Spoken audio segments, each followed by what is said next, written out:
Kumusta mga ka-daily? Handa na ba kayong matutunan ang sikreto kung paano gagawing ginto ang bawat segundong lumilipas sa inyong buhay? Ngayon ay tatalakayin natin ang alchemy ng oras at opportunity cost. Isang malalim na usapin tungkol sa tunay na presyo ng ating mga desisyon at kung paano tayo hindi na magiging alipin ng ating schedule. Marami sa atin ang pagod pero walang nararating. Kaya naman ang 10 aral na ito ang magsisilbing mapa nyo patungo sa tunay na financial at personal growth. Huwag kayong aalis dahil sa dulo ng video na ito, ibabahagi ko ang pinakamahalagang impormasyon at aral na magbubuklod sa lahat ng ating matututunan at siguradong magpapabago sa pananaw nyo habang buhay. Kaya naman, samahan nyo ako at tapusin ang video na ito dahil ang huling bahagi ang susi sa inyong kalayaan, sa oras at sa inyong buhay. Ang lahat ng impormasyon na ibinahagi dito ay para sa edukasyon at inspirasyon lamang. Ito ay hindi financial advice. Bago natin simulan, kung pwede ay paki-like ang video na ito para mas ma-inspire pa kaming patuloy na gumawa ng mga puno at siksik sa aral ng mga content kagaya nito. At syempre tulungan nyo kaming mag 100,000 subscribers. Maraming salamat po. Aral number 1, ang pautang ng bukas. Isipin nyo mga ka-daily na ang oras ay hindi parang hangin na libre lang nating nalalanghap, kundi ito ay isang limitadong puhunan na unti-unting nababawasan bawat segundo. Marami sa atin ang sanay sa konsepto ng utang sa pera, pero hindi natin napapansin na pati sa oras ay nangungutang tayo ng hindi natin alam. Kapag pinipili mong mag-aksaya ng panahon sa mga bagay na walang kwenta ngayon, habang malakas ka pa ay para kang kumuha ng loan sa iyong future self na may napakalaking interest rate. Ang bawat sandali na hindi mo ginamit para matuto o mag-ipon ay isang pasanin na ipapasa mo sa iyong sarili pagdating ng panahon na matanda ka na at wala nang sapat na lakas para kumilos.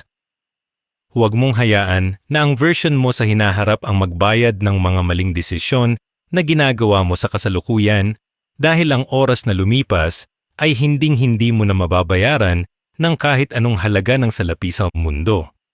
Ang tinatawag nating opportunity cost ay ang tunay na presyo ng bawat desisyon mo sa buhay, dahil bawat oo mo sa isang bagay ay katumbas ng hindi mo sa iba pang mas mahalagang pagkakataon. Kung uubusin mo ang 5 hours mo sa panonood ng mga walang kabuluhang drama o chismis sa internet, ay hindi lang 5 oras ang nawala sa iyo, kundi ang potensyal na kita o kaalaman na sana ay nakuha mo sa loob ng panahong iyon. Ang alchemy ng oras ay nagsisimula sa pag-unawa na ang iyong atensyon ay ang pinakamahalagang currency na meron ka sa kasalukuyang panahon. Kaya dapat ay maging madamot ka rito. Sa halip na ituring ang bukas bilang isang mahiwagang araw na sasagot sa lahat ng problema mo, ay tingnan mo ito bilang isang paniningil na darating kung hindi ka maghahanda ngayon. Ang mga ka-daily nating matatagumpay ay hindi lang basta masipag, kundi sila ay mga eksperto sa pagpili kung anong mga aktibidad ang karapat-dapat paglaanan ng kanilang limitadong lakas at atensyon araw-araw. Dapat nating matutunan na ang energy audit ay mas mahalaga kaysa sa paglilista lang ng mga gagawin sa isang papel. Dahil hindi lahat ng oras natin sa loob ng 24 hours ay pare-pareho ang kalidad. May mga oras na peak energy tayo kung saan ang utak natin ay mabilis mag-isip at ang katawan natin ay handang sumabak sa mabibigat na trabaho, pero madalas ay nauubos lang ito sa mga maliliit na errands. Kapag ginamit mo ang iyong pinakamalakas na oras sa mga gawaing low value, ay para kang nagtapon ng ginto para lang makakuha ng tanso, kaya dapat ay matutong mag-prioritize. Ang disiplina sa paghawak ng oras ay ang tanging paraan para mabago ang takbo ng iyong buhay mula sa pagiging isang empleyado patungo sa pagiging isang owner ng sarili mong kapalaran. Ang alchemy o ang paggawa ng ginto mula sa wala ay mangyayari lang kung ang bawat minuto mo ay ituturing mong isang investment na dapat magbunga ng resulta sa loob ng mahabang panahon. Ang Filipino manyana habit o ang ugali nating ipagpaliban ang mga bagay para sa susunod na araw ay ang pinakamalaking magnanakaw ng ating kinabukasan at ng ating pag-unlad bilang isang bansa. Marami sa atin ang nagsasabing saka na ako magsisimulang mag-invest kapag malaki na ang sahod ko o saka na ako mag-aaral ng bagong skill kapag maluwag na ang schedule ko, pero ang totoo ay lalong sumisikip ang mundo habang tumatanda tayo. Ang bawat postpone mo sa iyong pangarap ay nagdaragdag ng friction sa iyong buhay hanggang sa dumating ang punto na masyado nang mabigat ang iyong mga pasanin para makapagsimula pa. Ang alchemy ng oras ay nangangailangan ng mabilis na aksyon at ang pag-intindi na ang perfect timing ay isang malaking kasinungalingan na imbento lang ng mga taong takot sumubok. Ang bawat matagumpay na tao na nakikita ninyo ngayon ay nagsimula sa gitna ng kaguluhan at kakulangan, pero pinili nilang gamitin ang kanilang kasalukuyang oras para bumuo ng isang mas magandang bukas. Sa huli, mga ka-daily, ang iyong buhay ay ang kabuuan ng kung paano mo ginastos ang iyong mga bakanteng oras dahil doon nabubuo ang iyong character at ang iyong kakayahan sa hinaharap. Ang pagkakaiba ng isang taong mayaman at isang taong hirap sa buhay ay hindi lang sa dami ng pera sa bangko, kundi sa kung paano nila pinahahalagahan ang bawat 60 minutes na dumadaan sa kanila. Ang tunay na alchemy ay ang pag-convert ng iyong idle time o yung mga oras na wala kang ginagawa para maging productive assets na magbibigay sa iyo ng freedom at peace of mind. Huwag mong hayaan na maging isang malaking utang ang iyong kinabukasan dahil lang sa panandali ang sarap ng pag-aaksaya ng panahon sa kasalukuyan. Simulan mong tingnan ang iyong orasan hindi bilang isang decoration kundi bilang isang countdown ng iyong mga pagkakataon para maging pinakamahusay na version ng iyong sarili at para makatulong sa iyong pamilya at komunidad. Aral number 2. Time arbitrage, ang pagkakaiba ng busy sa productive. Marami sa atin mga ka-daily ang proud na proud kapag sinasabi nating sobrang busy natin sa buong araw dahil pakiramdam natin ay napaka-importante nating tao. Pero dapat nating mapagtanto na ang pagiging busy ay hindi automatikong nangangahulugan na ikaw ay productive na o may nararating na sa buhay. Isipin mo ang isang tao na tumatakbo sa loob ng isang treadmill. Pawis na pawis siya, pagod na pagod, at halos maubusan na ng hininga, pero pagbaba niya ay nandoon pa rin siya sa mismong pwesto kung saan siya nagsimula. Ganito ang nangyayari sa maraming Pilipino na uubusin ang buong 10 hours sa paggawa ng kung ano-anong maliliit na bagay na wala namang malaking ambag sa kanilang long-term goals. Ang alchemy ng oras ay ang sining ng pag-unawa kung aling mga gawain ang magdadala sa iyo sa layunin mo at aling mga gawain ang nagpapagod lang sa iyo nang walang saysay. Ang tinatawag nating efficiency illusion ay ang bitag, kung saan iniisip natin na dahil marami tayong natapos na checklist, ay naging maganda na ang takbo ng ating araw. Sa realidad mga ka-daily, ang pag-check ng emails, pagsagot sa mga unimportant messages sa Messenger, at pag-aayos ng gamit sa lamesa ay madalas na paraan lang ng ating utak para takasan ang mahihirap na trabaho. Ito ang tinatawag na shallow work na kahit sino ay kayang gawin at hindi nangangailangan ng matinding pag-iisip. Kaya naman mababa lang din ang value na ibinibigay nito sa iyong pag-unlad. Ang kailangan mong masterin ay ang deep work o yung mga gawaing nangangailangan ng iyong buong focus sa loob ng 2 to 4 hours nang walang anumang distraction. Kapag nagagawa mo ito ay doon ka makakagawa ng mga bagay na may mataas na kalidad na hindi kayang tapatan ng mga taong panay multitasking lang pero wala namang natatapos na mahahalaga. Dapat nating gamitin ang Pareto Principle o ang tinatawag na 80-20 rule kung saan 80% ng iyong resulta ay nanggagaling lamang sa 20% ng iyong mga ginagawa. Bilang isang ka-daily na gustong umasenso, kailangan mong maging matalas sa pagpili kung aling mga raket o trabaho ang karapat-dapat sa iyong pawis at puyat. Kung ang ginagawa mong side hustle ay kumakain ng 6 na oras ng iyong buhay, pero ang kinikita mo rito ay mas mababa pa sa halaga ng iyong sapat na pahinga, ay lugi ka sa laban ng oras. Ang time arbitrage ay ang paghahanap ng mga pagkakataon kung saan ang kaunting oras na ibibigay mo ay magbubunga ng malaking impact sa iyong financial growth o personal development. Huwag mong sayangin ang iyong ginto sa mga gawaing pwedeng bayaran ng barya dahil ang oras mo ay limitado at hindi na maibabalik kailanman.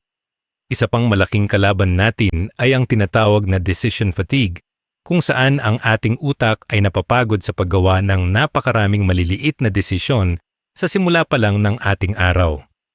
Kapag inuubos mo ang iyong mental capital sa pag-iisip kung anong isusuot, anong kakainin sa tanghalian, o anong route ang tatahakin sa commute, ay binabawasan mo ang lakas ng utak mo para sa mga big-ticket decisions.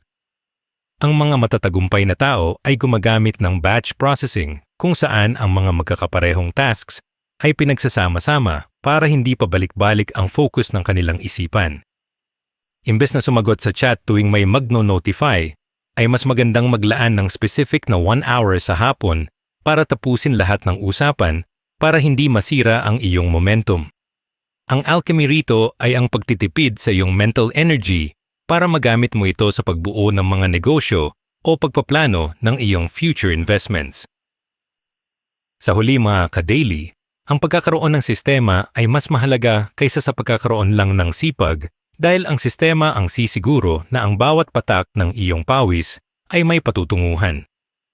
Ang pagiging productive ay hindi tungkol sa paggawa ng mas maraming bagay, kundi tungkol sa paggawa ng mga tamang bagay sa tamang oras at tamang paraan.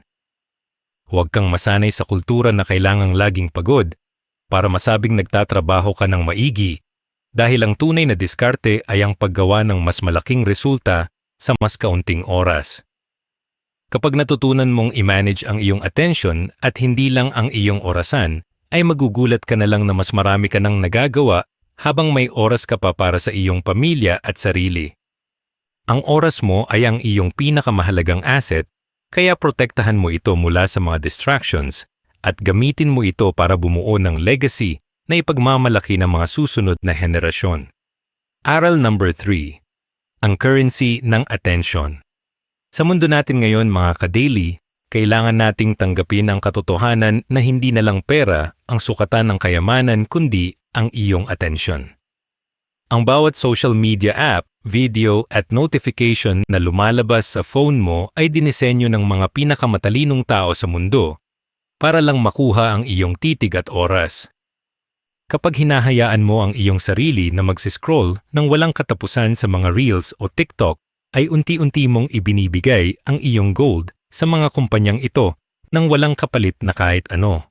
Ang alchemy ng oras ay nagsisimula sa pagbawi ng iyong digital sovereignty o ang kakayahan na kontrolin kung saan mo gustong itutok ang iyong isip sa halip na sumunod lang sa idinidikta ng algorithm.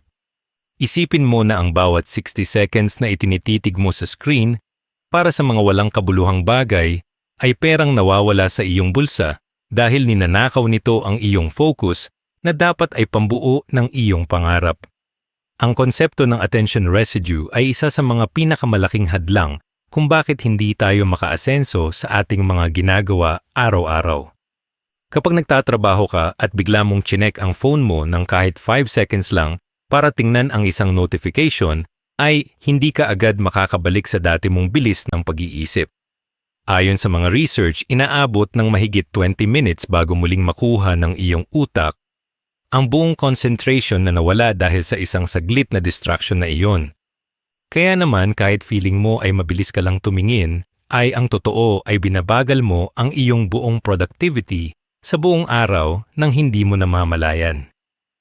Ang mga ka-daily nating gustong maging master sa kanilang field ay dapat matutong iwanan ang kanilang mga gadgets sa kabilang kwarto kapag oras na ng seryosong trabaho para hindi masayang ang kanilang mental momentum. Sa halip na subukan mong alamin ang lahat ng balita o chismis sa paligid mo, ay mas mabuting yakapin ang tinatawag nating selective ignorance.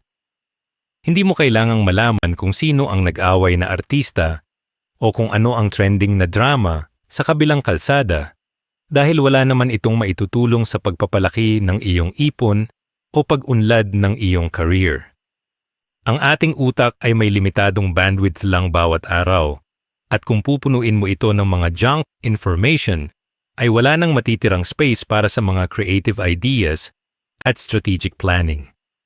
Maging mapili ka sa mga taong pinifollow mo at sa mga group na sinasalihan mo dahil ang bawat post na nababasa mo ay humuhubog sa iyong pananaw sa buhay. Ang alchemy rito ay ang paggawa ng isang kapaligiran kung saan ang mga impormasyong pumapasok sa iyong mata at tainga ay puro mga bagay lang na nagbibigay sa iyo ng inspirasyon at tamang kaalaman. Dapat din nating maunawaan ang tinatawag na flow state o yung pakiramdam na parang nawawala ang konsepto ng oras dahil sobrang tutok ka sa iyong ginagawa. Ito ang pinakamataas na level ng productivity kung saan ang output mo ay 5 times na mas maganda kaysa sa normal na oras pero hindi mo ito mararating kung laging may istorbo. Kahit maingay ang iyong paligid o may mga nagvi-videoke sa tapat ng bahay nyo, ay kailangan mong gumawa ng sarili mong ritual para makapasok sa zone na ito.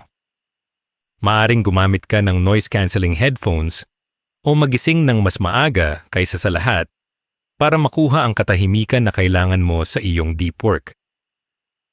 Kapag nahanap mo ang iyong flow, ay parang nagkakaroon ka ng mahika dahil ang mga gawaing inaabot ng isang linggo sa ibang tao ay kaya mong tapusin sa loob lang ng ilang oras ng matinding focus.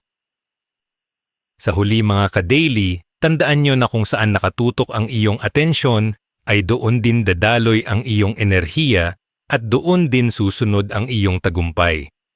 Kung ang focus mo ay laging nasa problema, sa utang, o sa buhay ng ibang tao ay doon ka lang mananatili at hindi ka makakaalis sa kinalalagyan mo ngayon. Pero kung ang attention mo ay ilalagay mo sa paghahanap ng solution, sa pag-aaral ng financial growth, at sa pagpapaganda ng iyong ugali, ay kusang susunod ang swerte sa iyo.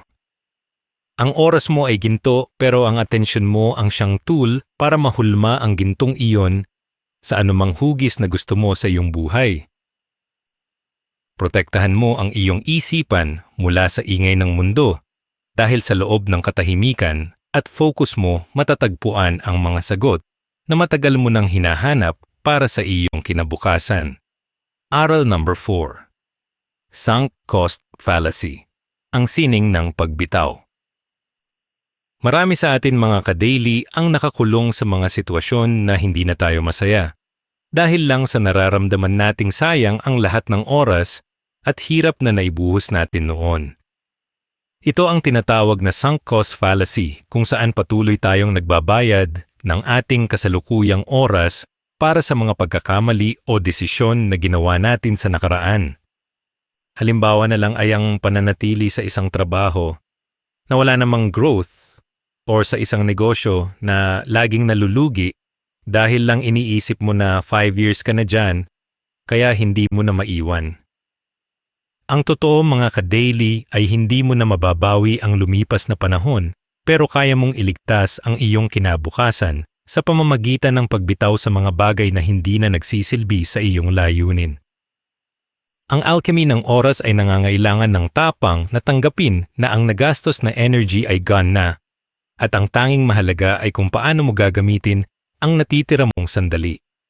Ang emotional sunk cost ay isa sa pinakamabigat na pasanin ng maraming Pilipino, lalo na pagdating sa mga toxic na relasyon o samahan ng mga kaibigan na wala namang dulot kundi negativity. Dahil lang naging magkababata kayo o dahil lang natulungan ka nila noon, ay pakiramdam mo ay kailangan mong tiisin ang kanilang panghihila sa iyo pababa kahit na malaki ang epekto nito sa iyong mental health at productivity. Kailangan mong maunawaan na ang bawat oras na ginugugol mo sa pakikipag-asaran o pakikinig sa mga reklamo ng ibang tao ay oras na ninanakaw mo sa iyong sariling pangarap at pag-unlad. Ang pagbitaw sa mga maling tao ay hindi nangangahulugan na masama kang tao, kundi pinahahalagahan mo lang ang iyong sariling destiny at ang oras na ibinigay sa iyo ng may kapal. Isipin mo na ang iyong buhay ay isang barko, at kung masyadong maraming butas ang dala ng mga taong kasama mo, ay pare-pareho kayong lulubog kung hindi ka matutong mag-pivot. Dapat nating matutunan ang tinatawag na pivot strategy, kung saan ang pagbabago ng direksyon ay hindi tinuturing na pagsuko kundi isang matalinong adjustment base sa mga bagong impormasyon. Maraming negosyante ang bumabagsak dahil ayaw nilang aminin na hindi na working ang kanilang lumang modelo, kaya patuloy silang nagtatapon ng pera at oras sa isang lumulubog na bangka. Sa halip na manghinayang sa puhunan na nawala ay mas mabuting tingnan ang mga aral na nakuha mo at gamitin iyon para sa iyong susunod na hakbang na mas may potensyal na magtagumpay.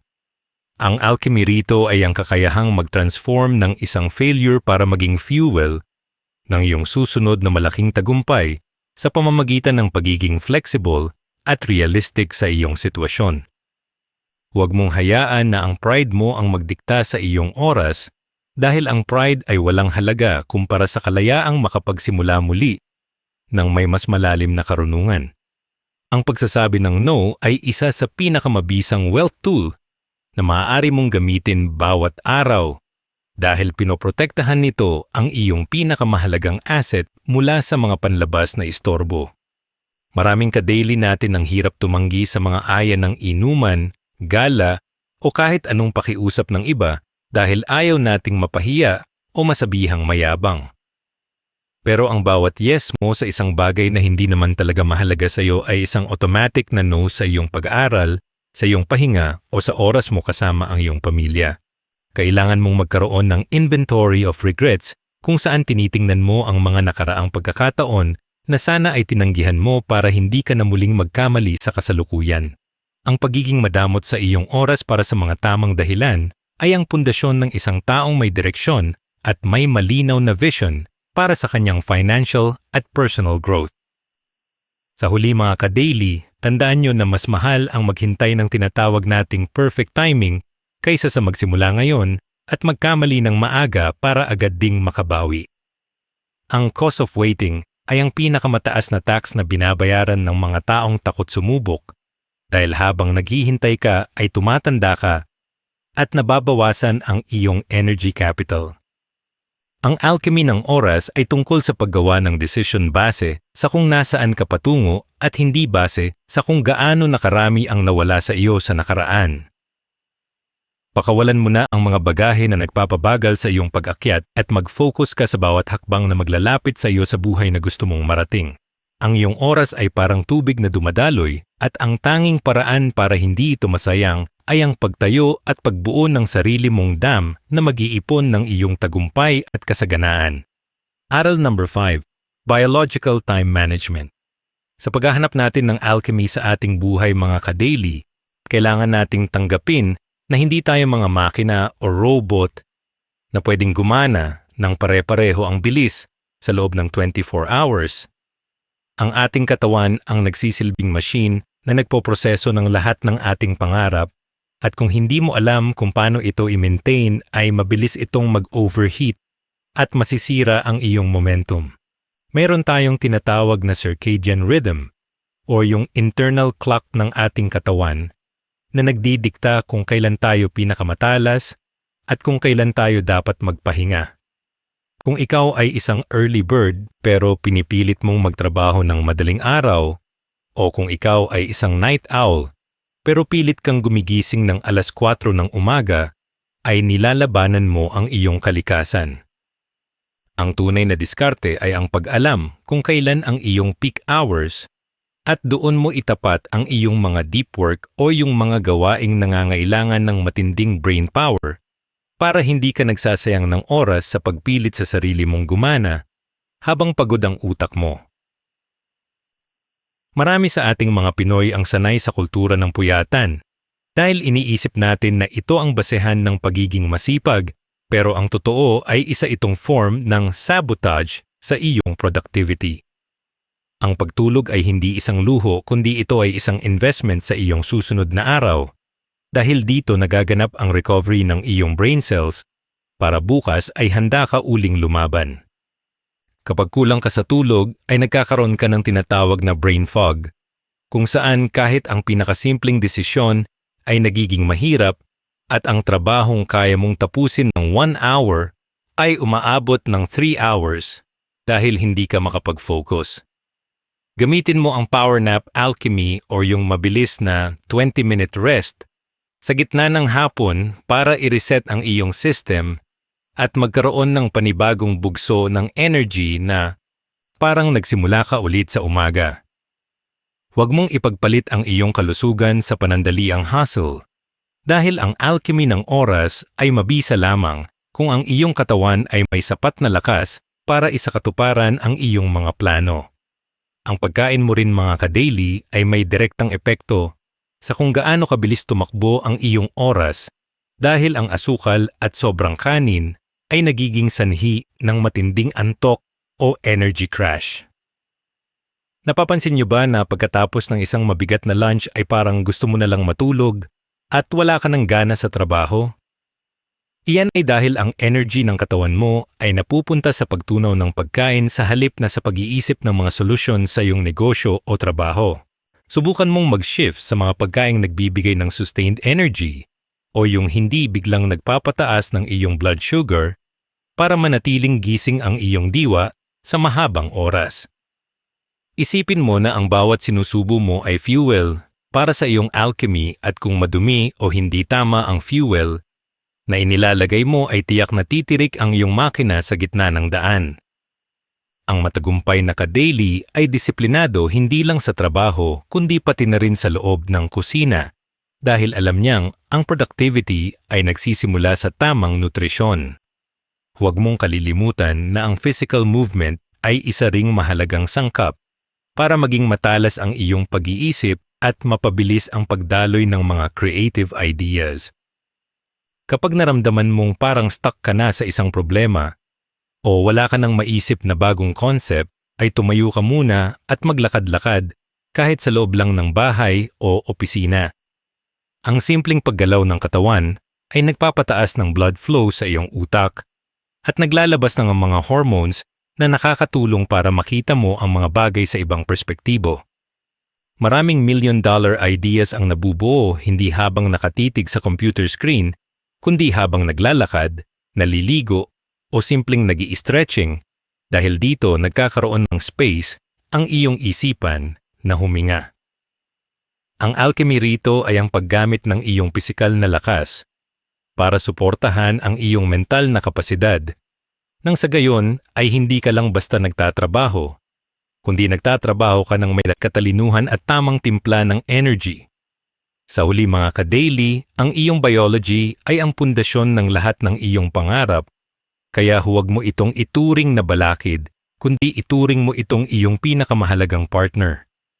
Ang sining ng pag-manage ng oras ay sining din ng pag-manage ng iyong sariling katawan at emosyon para manatili kang nasa top condition araw-araw. Kapag nahanap mo ang tamang balanse ng trabaho, pahinga at nutrisyon, ay magugulat ka na lang kung gaano kabilis mong matatapos ang iyong mga goals nang hindi mo kailangang mag-burnout. Ang oras ay lumilipas para sa lahat pero ang mga taong may malakas na pangangatawan at malinaw na isipan ang siyang may kakayahang humawak ng gintong pagkakataon na dumarating sa kanila. Maging mabuting katiwala ka sa iyong sarili dahil ikaw ang tanging asset na hinding-hindi mo mapapalitan. Kaya alagaan mo ito para sa iyong kinabukasan at para sa mga taong umaasa sa iyo. Aral number 6. Ang compound interest ng ugali. Ang tunay na alchemy mga ka-daily ay hindi nangyayari sa isang malaking pasabog, kundi sa maliliit na bagay na paulit-ulit mong ginagawa araw-araw ng may disiplina. Marami sa atin ang naghahanap ng magic pill o yung bigla ang swerte na magpapayaman sa atin overnight, pero ang totoo ay mas makapangyarihan ang tinatawag nating 1% rule. Kung susubukan mong mag-improve ng kahit 1% lang bawat araw sa iyong kaalaman o kakayahan, ay magiging 37 times ka na mas magaling pagkalipas ng isang taon dahil sa epekto ng compounding. Ang oras ay parang isang amplifier. Kung ang ugali mo ay puro pag-aaksaya, palalakihin nito ang iyong kahirapan sa hinaharap. Pero kung ang ugali mo ay pag-unlad, gagawin nitong ginto ang bawat minuto mo. Huwag mong maliitin ang pagbabasa ng 5 pages ng libro o ang pagsesave ng 50 pesos araw-araw dahil ang maliliit na butil na ito ang bubuo sa iyong higanting bundok ng tagumpay. Para maging madali ang pagbabago, kailangan mong matutunan ang tinatawag na habit stacking kung saan isasabay mo ang isang bagong ugali sa mga bagay na dati mo nang ginagawa ng automatic. Halimbawa, habang ikaw ay nakapila sa pag-commute o naiipit sa traffic, imbes na mag-scroll sa social media, ay gamitin ang oras na iyon para makinig sa mga educational podcasts o audiobooks. Sa ganitong paraan, ang dead time na wala ka sanang napapala ay nagiging isang productive session na nagdadagdag ng value sa iyong isipan nang hindi mo kailangang maglaan ng extra na oras. Ang alchemy rito ay ang paghahanap ng mga singit na pagkakataon sa iyong schedule para itanim ang mga binhi ng karunungan na magbubunga sa iyong career o negosyo. Ang mga ka-daily nating wise ay hindi nagrereklamo sa haba ng pila o traffic dahil alam nilang pagkakataon iyon para matuto at lumamang sa iba na natutulog lang o nagrereklamo sa tabi. Kailangan din nating baguhin ang ating pananaw sa ating pagkatao sa pamamagitan ng identity-based habits sa halip na mag-focus lang sa mga panandaliang resulta o goals. Sa halip na sabihin mong, nag-iipon ako, dapat mong itanim sa isip mo na ako ay isang investor. Dahil ang isang investor ay may disiplina sa pera sa lahat ng pagkakataon, hindi lang kapag gusto niya. Kapag ang isang ugali ay naging bahagi na ng iyong pagkatao, hindi mo na kailangang pilitin ang iyong sarili na gawin ito dahil ito na ang natural mong kilos bilang isang tao. Ang alchemy ng oras ay nagiging epektibo lamang kung ang iyong core identity ay naka-align sa buhay na gusto mong marating, dahil ang iyong internal belief ang magdidikta ng iyong external na resulta. Maging mapagmatsyag ka sa mga salitang sinasabi mo sa iyong sarili dahil ang bawat salitang iyon ay isang boto para sa version ng iyong sarili na gusto mong maging sa hinaharap. Isang mabisang diskarte para hindi ka sumuko sa iyong mga bagong ugali ay ang paggamit ng friction strategy o ang pagkontrol sa iyong paligid para paboran ang iyong pag-unlad. Kung gusto mong mag-ipon, gawin mong automatic ang transfer ng pera sa iyong savings account para hindi mo na ito kailangang isipin pa. Kung gusto mong umiwas sa junk food, huwag ka nang bumili nito para wala kang makikita sa bahay. Sa kabilang banda, bawasan mo ang friction sa mga gawaing gusto mong simulan, tulad ng paghahanda ng iyong workout clothes sa gabi pa lang para pagising mo ay wala ka ng dahilan para hindi tumuloy. Ang disiplina mga ka-daily ay madalas na tungkol sa tamang pag-aayos ng iyong kapaligiran kaysa sa pag-asa lang sa iyong willpower na mabilis na nauubos kapag ikaw ay pagod na. Kapag ang tamang desisyon ay naging pinakamadaling choice, doon mo na master ang sining ng pagtitipid ng iyong mental energy para sa mas malalaking hamon. Sa huli, ang pinakamahalagang sangkap sa alchemy ng ugali ay ang kakayahang maghintay o ang tinatawag nating delayed gratification sa gitna ng mundong puro instant ang gusto. Maraming tao ang bumibitaw sa kanilang mga habits dahil hindi agad nila nakikita ang resulta sa loob ng isang linggo o isang buwan nang hindi nila alam na nasa dulo na sila ng tagumpay. Ang tagumpay ay parang pagpapakulo ng tubig. Sa loob ng mahabang oras ay parang walang nangyayari, pero pag abot ng 100 degrees, ay bigla itong kakulo at magbabago ang anyo. Huwag kang mapagod sa paggawa ng tama kahit parang walang nakakakita o kahit parang hindi ka pa umaasenso dahil ang bawat effort mo ay nai-store lang at sasabog sa tamang panahon. Ang iyong oras ay ang pinakamahusay na saksi sa iyong pagsisikap at kung mananatili kang tapat sa iyong mga positibong ugali, ibabalik nito sa iyo ang isang buhay na punong-puno ng biyaya at kalayaan. Aral number 7. Opportunity cost ng comfort zone. Marami sa atin mga ka-daily ang nananatili sa isang sitwasyon na hindi naman tayo tunay na masaya, pero hindi rin tayo makaalis, dahil pakiramdam natin ay safe tayo rito. Ito ang tinatawag na comfort zone, ang lugar kung saan alam mo ang lahat ng mangyayari pero wala ring bago o malaking pagbabago na nagaganap sa buhay mo. Ang totoo mga ka-daily, ang pinakamahal na bagay sa mundo ay ang pagiging komportable sa isang buhay na sakto lang o mediocrity dahil ninanakaw nito ang iyong potensyal na maging higit pa. Ang alchemy ng oras ay nangangailangan ng pagtanggap na ang bawat sandaling pinipili mong manatili sa iyong nakasanayan ay sandaling ipinagkakait mo sa iyong sarili ang pagkakataong umasenso. Huwag mong hayaan na ang takot sa hindi mo alam ang maging hadlang para marating mo ang version ng sarili mo na matagal mo nang pinapangarap. Dapat nating bantayan ang tinatawag na danger of sakto lang, kung saan ang pagkakaroon ng sapat na sahod o maayos na trabaho ang siyang nagiging pinakamalaking hadlang sa iyong pagyaman. Kapag ang pangangailangan mo ay natutugunan na, madalas ay nawawala na ang iyong drive o gutom na mag-aral ng bagong skill o magtayo ng sariling negosyo dahil takot kang mawala ang kung anong meron ka ngayon. Isipin mo na ang iyong comfort zone ay parang isang magandang hawla. Kahit gaano ito kaganda, mananatili kang nakakulong at hindi mo mararanasan ang tunay na kalayaan sa labas. Ang tunay na alchemy ay ang paggamit ng iyong stable na panahon ngayon para magtayo ng mga tulay patungo sa iyong susunod na malaking level sa buhay. Huwag kang makontento sa pagiging okay lang kung alam mong may kakayahan kang maging extraordinary sa tulong ng tamang disiplina at tamang paggamit ng iyong bakanteng oras.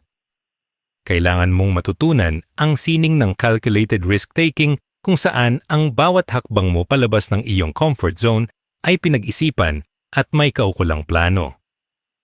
Hindi ibig sabihin na tatalon ka na lang sa kawalan ng walang bitbit, kundi kailangan mong bumuo ng iyong parachute habang sinusubukan ang mga bagong oportunidad. Ang pagkakamali ay bahagi ng proseso ng alchemy, at ang bawat pagkakamaling iyon ay nagbibigay sa iyo ng mahahalagang data na hindi mo makukuha kung nananatili ka lang nakaupo sa iyong sofa. Isipin mo na ang bawat risk na kinuha mo ay isang investment sa iyong character at kakayahan na mag-adapt sa anumang sitwasyon na ibabato sa iyo ng mundo. Ang mga ka-daily nating matagumpay ay hindi mga taong walang takot, kundi sila ay mga taong kumikilos kahit natatakot dahil alam nilang mas nakakatakot ang manatili sa lugar na wala namang patutunguhan. Isa pang aspeto na madalas nating makalimutan ay ang tinatawag na cost of silence o ang hindi pagtatanong at hindi paghiling ng mas malaking oportunidad dahil sa hiya o takot. Marami sa ating mga Pinoy ang sanay na sumunod lang at huwag nang gumawa ng ingay, pero ang pananahimik na ito ay may katumbas na halagang nawawala sa iyo araw-araw. Kung hindi mo susubukan na humingi ng promotion, mag-apply sa mas mataas na posisyon, o mag-alok ng iyong serbisyo sa mas malaking kliyente, ikaw mismo ang naglalagay ng limitasyon sa iyong sariling halaga. Ang alchemy ng oras ay tungkol din sa pagpapahalaga sa iyong sariling boses at pag-intindi na ang iyong oras ay dapat bayaran ng tama base sa iyong skill at hindi lang sa haba ng iginugol mo. Maging matapang ka na ipakita ang iyong galing dahil walang ibang gagawa niyan para sa iyo kundi ang sarili mo lang. Sa huli mga ka-daily, tandaan nyo na kung ikaw ang pinakamatalino o pinakamagaling sa loob ng iyong barkada o opisina, marahil ay nasa maling grupo ka na. Ang iyong kapaligiran o environment design ay may napakalaking impluwensya sa kung hanggang saan ang tingin mong kaya mong marating sa buhay. Humanap ka ng mga tao na hahamon sa iyong mag-isip ng mas malalim, magtrabaho ng mas matalino, at mangarap ng mas malaki kaysa sa nakasanayan mo na.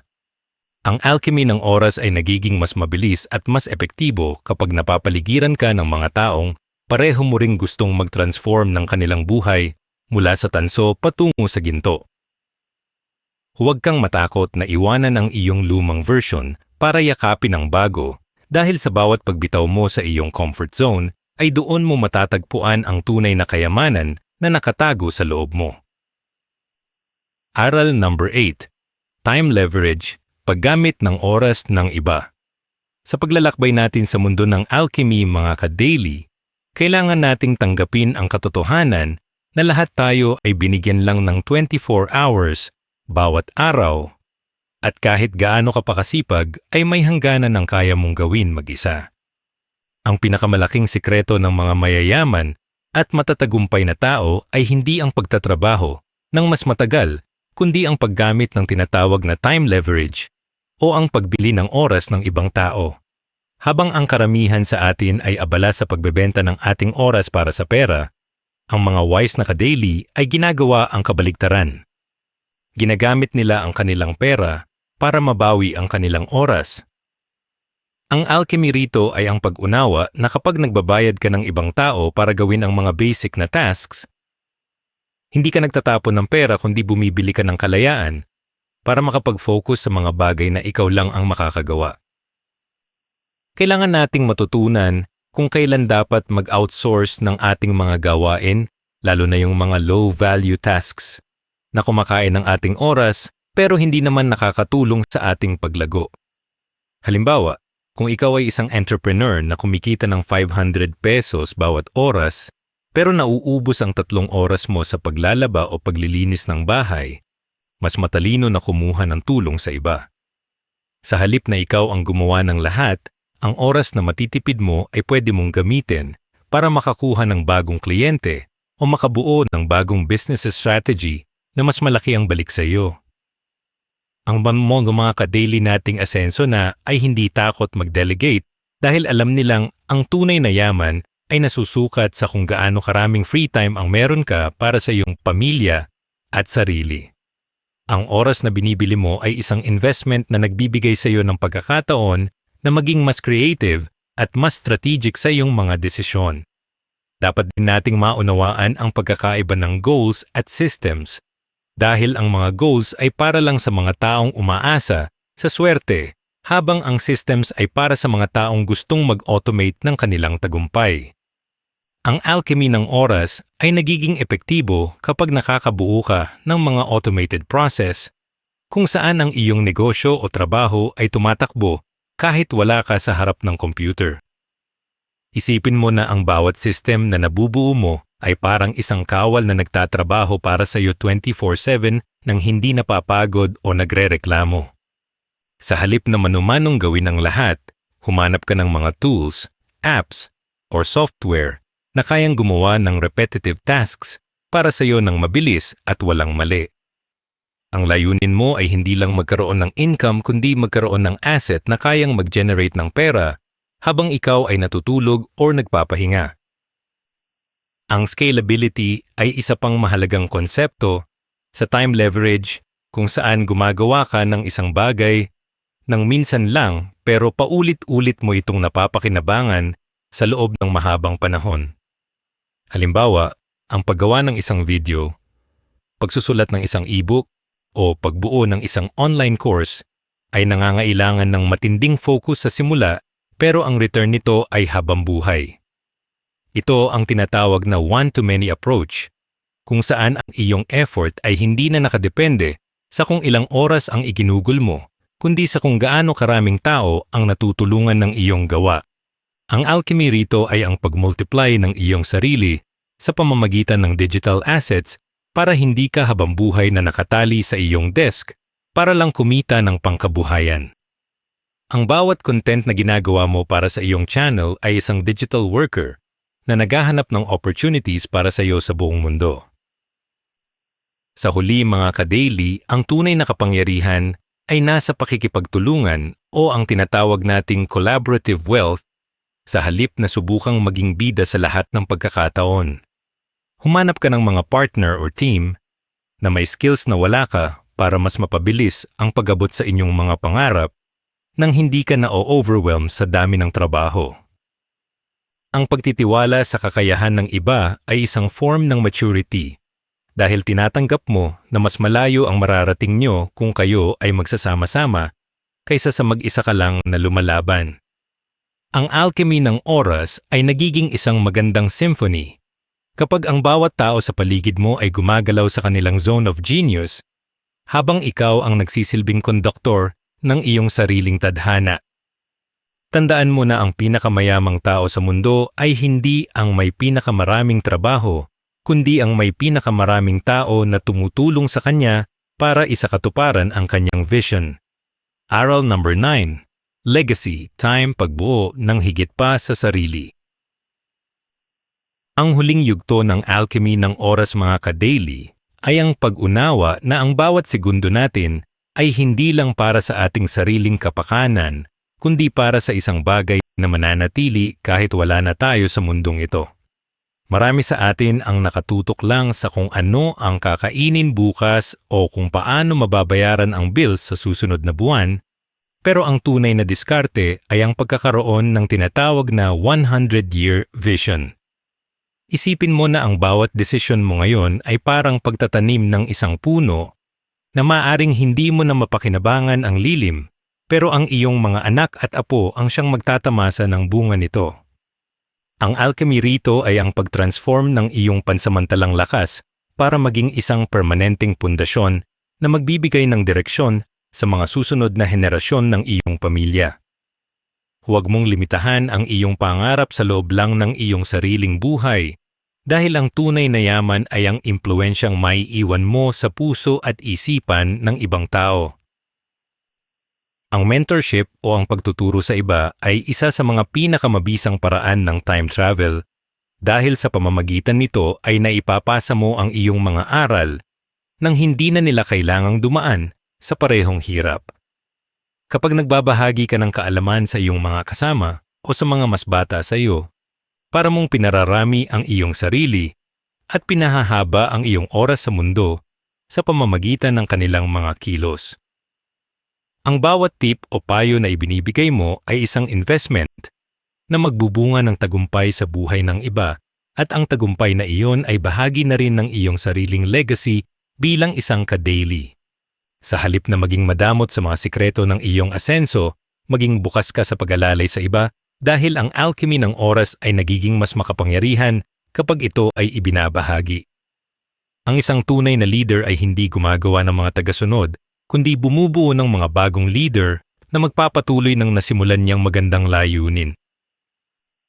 Kailangan din nating matutunan ang pagkakaiba ng pagtatrabaho para sa income at pagtatrabaho para sa pagbuo ng assets na magbibigay sa atin ng tunay na freedom. Maraming tao ang habang buhay na nakadepende sa kanilang sahod, pero ang alchemy ng oras ay nagtuturo sa atin na gamitin ang ating kinikita para bumuo ng mga bagay na may sariling buhay.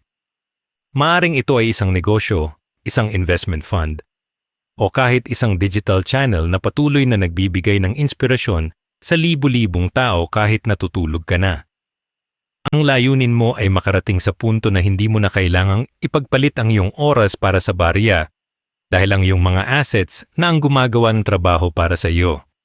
Ang kalayaang ito ang magbibigay sa iyo ng pagkakataon na paglaanan ng oras ang mga bagay na may mas malalim na kahulugan tulad ng charity, pagtulong sa komunidad o pag-aalaga sa iyong mga mahal sa buhay.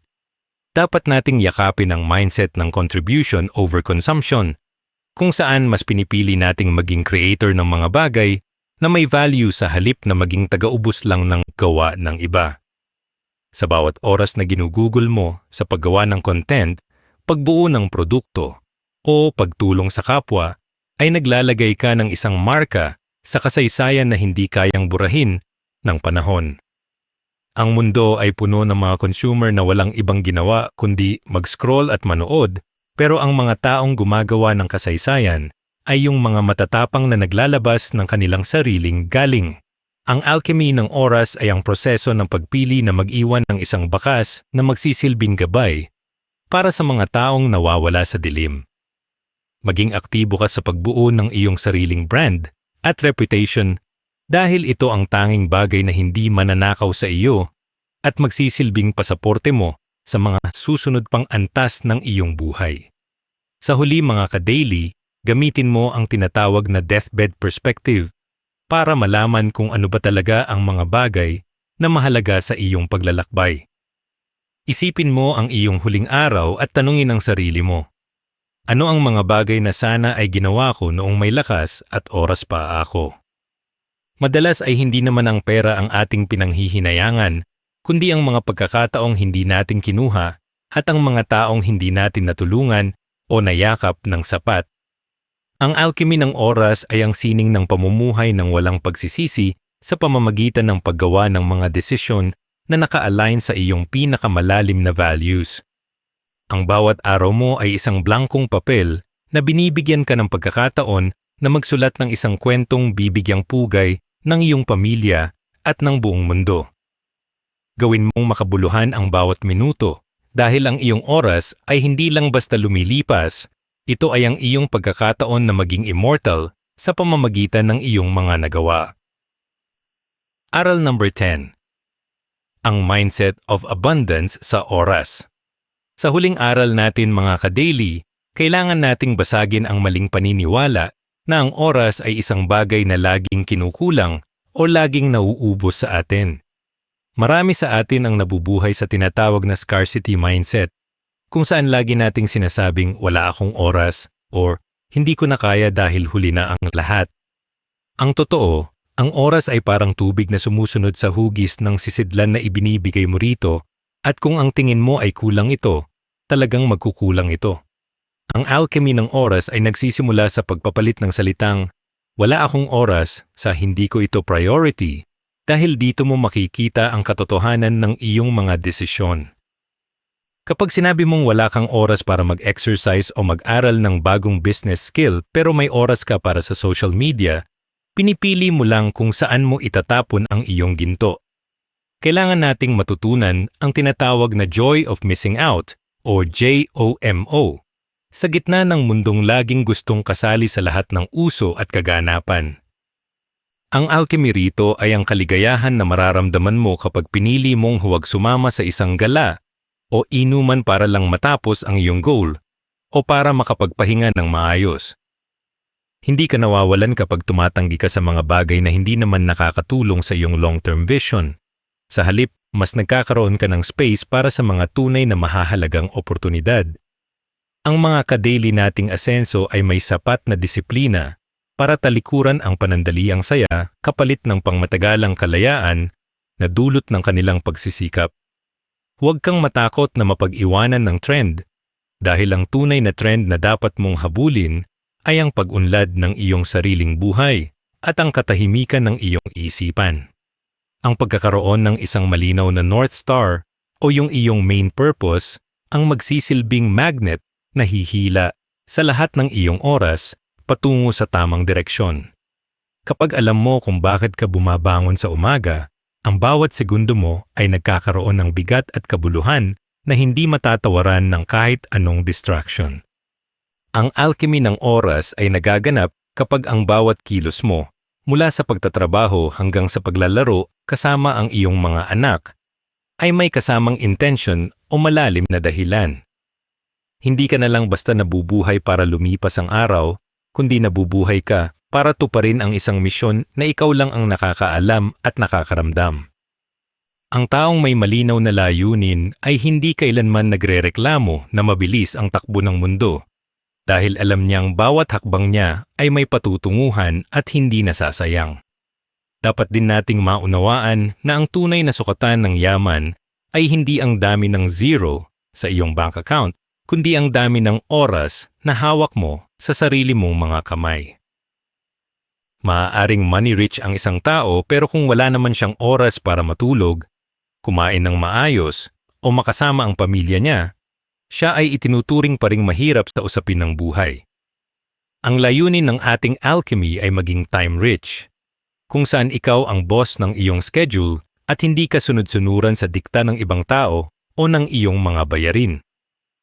Ang kalayaang magdesisyon kung ano ang gagawin mo sa susunod na 8 hours ay ang pinakamataas na form ng tagumpay na maaari nating marating bilang mga ka-daily.